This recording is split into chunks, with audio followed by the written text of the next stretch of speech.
Anders Åslund is an economist and leading specialist on economies of Ukraine, Russia and other Eastern European countries. Welcome to our program, Mr. Åslund. Thank you. Ukrainian army has captured two Chinese citizens who were fighting as a part of the Russian army, according to Ukrainian President Volodymyr Zelensky. What is your reaction to such development? Well, I think that it's very good that President Zelensky has brought it up. Of course, we know that the Russians have used thousands of mercenaries from many countries, India, Nepal, various African countries, Syria.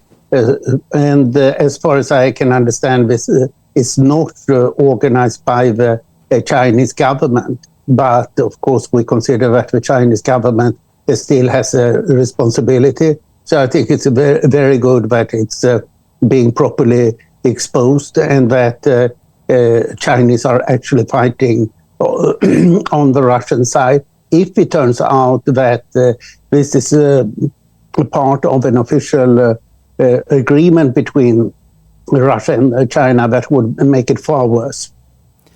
However, China denies that its citizens were captured on the battlefield in Ukraine.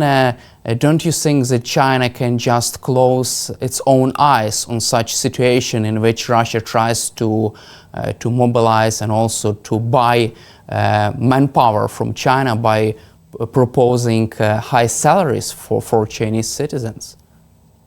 As far as I understand, this was not officially organized by the Chinese government, according to the evidence that has come up so far. And of course, the Chinese are prone to deny such things. And from your perspective, what kind of game China is playing right now with supporting Russia's war effort, with providing Russia with dual-use technologies? Well, they have been happy to take over most of the trade with Russia that has passed on from Europe, but they have also been very cautious not to deliver arms to Russia and not to provide finances from the big Chinese companies. So it has been more low-level, more or less private activities. Also, let's cover ceasefire negotiations over Ukraine. US President Donald Trump said that he was not happy with Russia bombing Ukraine like crazy. How can you assess Donald Trump's efforts to negotiate a quick full ceasefire deal? Highly negative. It's clear that he and his closest people don't know what they are doing. And my guess is that something like what happened with North Korea will evolve, that Trump will lose interest. The latest negotiations between Russia and the US appears to have been about reopening their embassies or getting them back to normal size, and not about the war in Ukraine. So, and we can see also that the negotiations that were supposed to take place have been postponed. And I think that nothing will come out of it. And the important thing for Ukraine is that U.S. military intelligence and logistic support is being maintained. So Ukraine does not want any agreement with the U.S., in particular not this big economic agreement that is completely extortionary and colonial in its nature. So Trump has simply seen this as an opportunity to enrich himself and his closest people at the cost of Ukraine. I find it completely unacceptable. And for Ukraine, the interest is not to disturb Ukraine and disturb the United States, too much, and at the same time not being forced into any agreement with the US, that the US would be able to impose any ceasefire on Russia. That's clear that that will not happen. This statement by Trump criticizing Russia was one single statement. It had no consequences whatsoever. So I think that we have to take a note of the fact that Trump supports Putin and admires Putin and couldn't care less about Ukraine. Also, however, Donald Trump is also threatening Russia with secondary tariffs and sanctions in case if Putin declines a full ceasefire offer. Do you feel that would it be enough to force Putin to a full ceasefire just by enforcing, just by making the sanctions and also enforcing secondary tariffs on goods from Russia? I don't think that this was a serious threat. I think that it was a need for Trump to cover his back because a vast majority of the Americans support Ukraine. And while Trump supports Putin and Russia. So I don't think that Trump will impose any sanctions at all on Russia. What I'm worried about is that that Trump is inclined to open up trade with Russia and abandon the sanctions. In particular, I'm worried about the freezing of Russian central bank assets in the West, which the West should seize to the benefit of Ukraine as fast as possible. This is a $300 billion. So as long as Trump does not do anything positive on Russia, we should be happy. Trump is simply an ally of Putin, and we have to take note of that fact. From your perspective, why does Donald Trump support Vladimir Putin? Does Russia have anything on Donald Trump, or is there any other reasons? I think that there are multiple reasons why Trump is so enamored with Putin and Russia, and it doesn't really matter which is the most important. Trump is an authoritarian and a kleptocrat, and he likes people who are authoritarian and kleptocrats. He lives in the 1890s.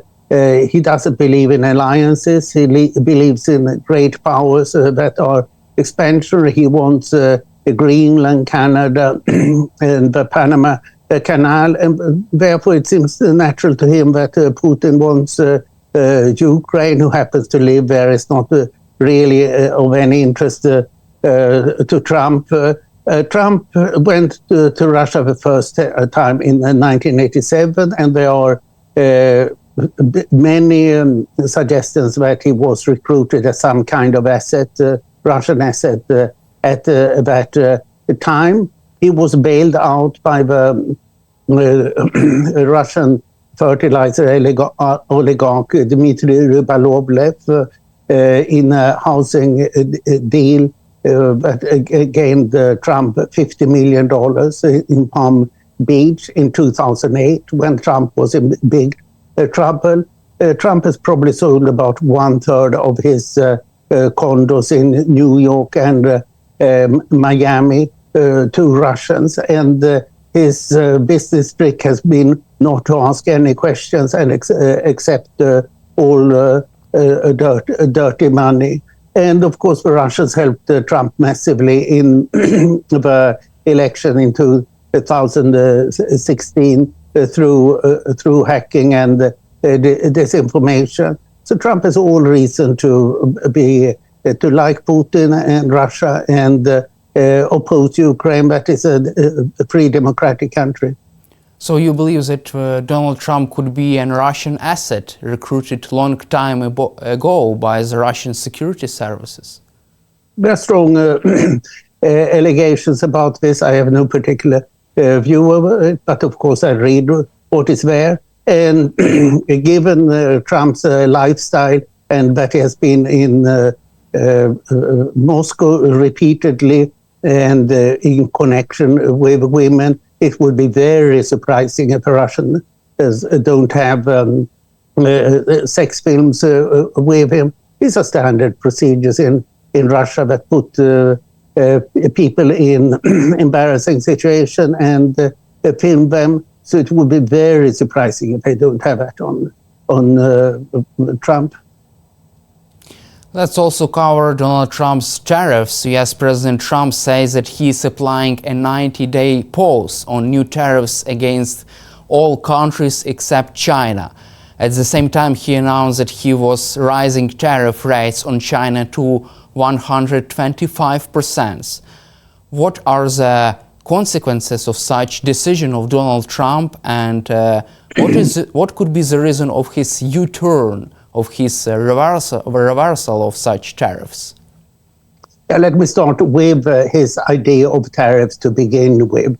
There's no basis for it whatsoever. Trump is talking about trade balance and trade balance only. The US has a negative trade balance, but it has a huge positive service balance. If you add them together, you get the current account balance, which is negative, but not enormously so. Why is it negative? Because the US saves too little and lives on resources of other countries. So it's not other countries that are taking advantage of the US, it's the US that is taking advantage of other countries. Foreign investment in US securities, stocks and bonds are currently $32 trillion, while the US GDP is $28 trillion. So it's far more. And the reason why the US needs so much money is that it has a huge budget deficit, more than 6% of GDP each year, and has accumulated a public debt of 100% of GDP, which needs to be financed, and foreigners are financing this. So rather than being robbed by foreigners, the US has benefited from the benevolence of the foreigners. So, and then Trump wants to increase tariffs sharply. What he did now is that he increased the tariffs to 24% after previously 2.5%, which is normal in the West. And he did so for no reason whatsoever. And the cost of this is enormous. Most of all, the US is being hit, but also the whole rest of the world. For example, the World Trade Organization revised its forecast for global growth this year from plus 3% to minus 1%. And the guilty person here is one man, Donald Trump, who has started this mad trade war for no reason whatsoever, only that he is completely ignorant and has an extremely bad temper, and most of all dislikes Western countries. As he says, our allies are often worse than our enemies. So, who are not Trump's enemies. And what happened now was that the crisis that Trump had been instigated simply became too severe, so that he had to stop.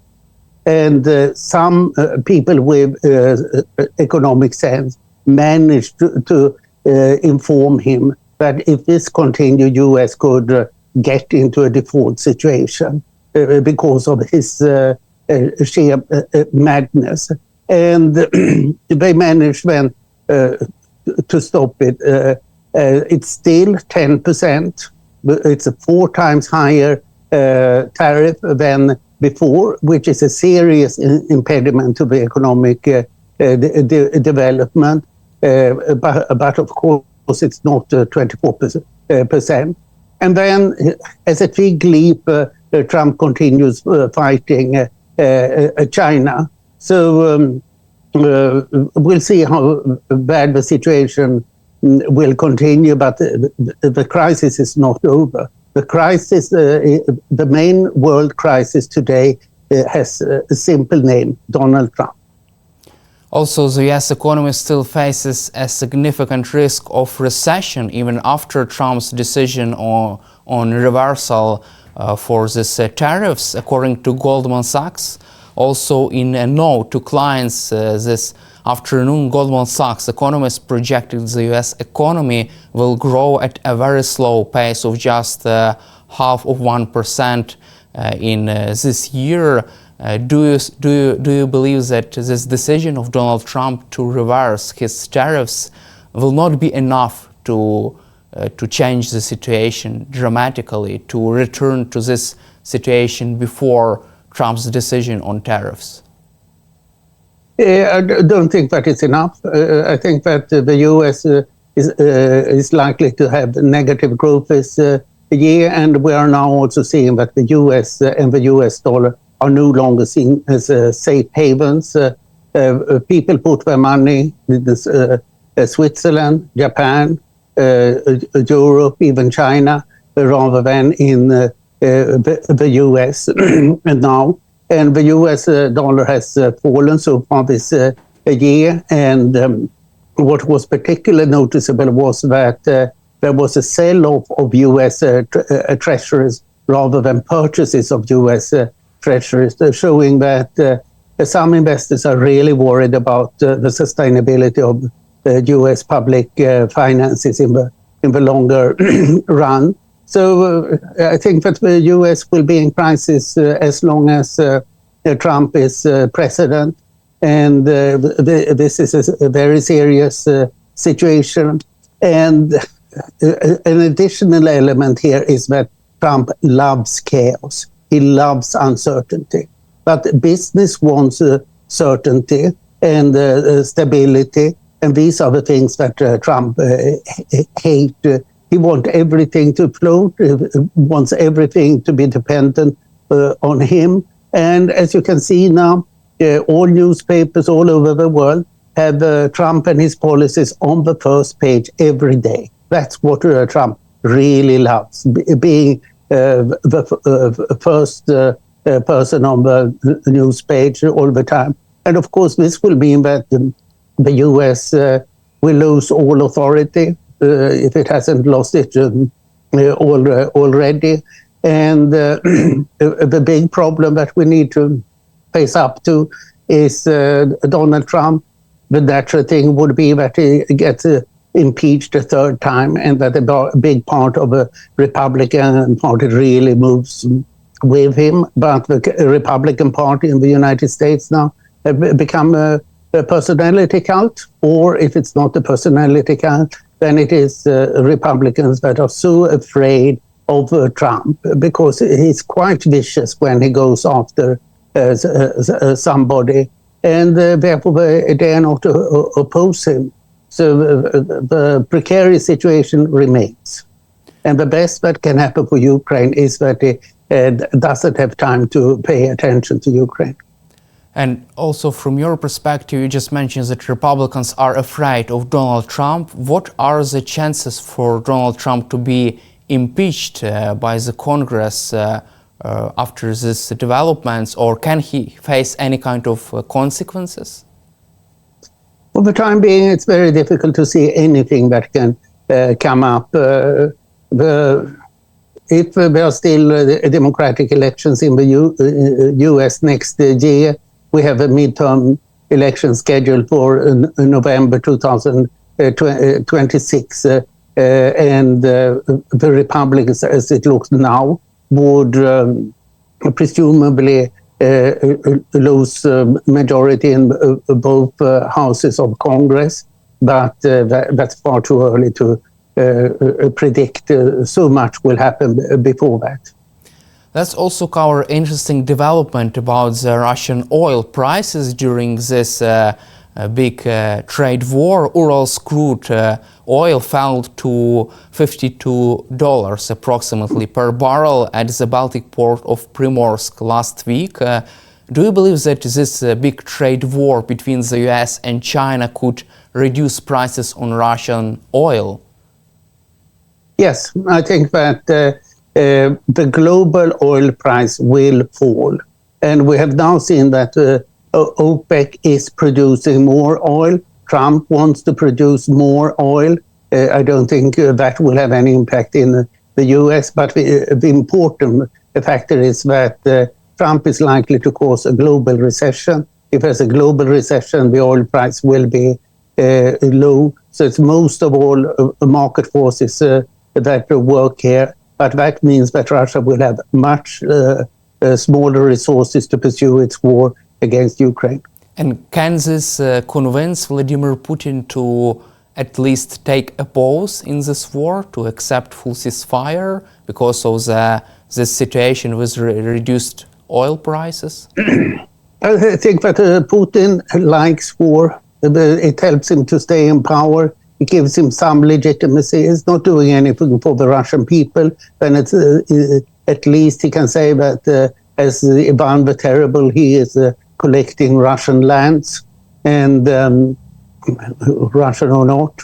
But I think for Putin, it's better with a bad war than with a good peace. So therefore, I think that Putin will be against any ceasefire or at least most kinds of ceasefire. Of course, there are ceasefires that are more harmful to Ukraine than to Russia. But it will make it more difficult for him to pursue the war. Ukraine needs financing and money and technology to win the war. And also, let's cover our final topic, the trade war between the US and China. Chinese officials say that they will fight to the end. Also, the economist predicts that China's leaders believe they could win this trade war against the United States. Don't you think that China has more chances to win this trade war?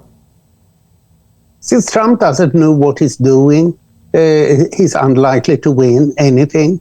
And he's like the school bully who gradually grows up, and all of a sudden the other kids have become more sensible, so they don't accept the bully any longer. What Trump is doing is that he's isolating the United States, while China is trying to keep all doors to the rest of the world open. There's no general trend towards protectionism in the world. It's Trump that is pushing protectionism in the US.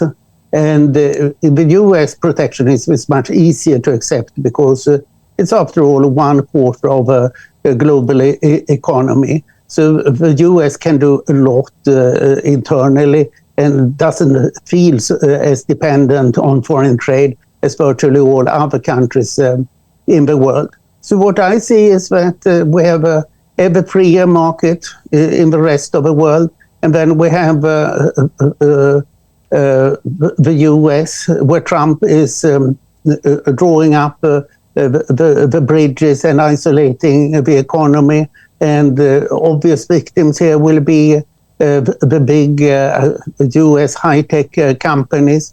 Apple produces 90% of its iPhones in China. Now they will become excessively expensive, so this will be a devastating blow to Apple. And it looks similar with many other of the big US companies. It's US companies that will suffer from Trump's policies as long as he will be allowed to pursue these highly detrimental economic policies. And as long as Trump devastates the US, also think of his anti-immigration policy. He wants to deport 240,000 Ukrainian political refugees here, and he is going after science and research and the big universities.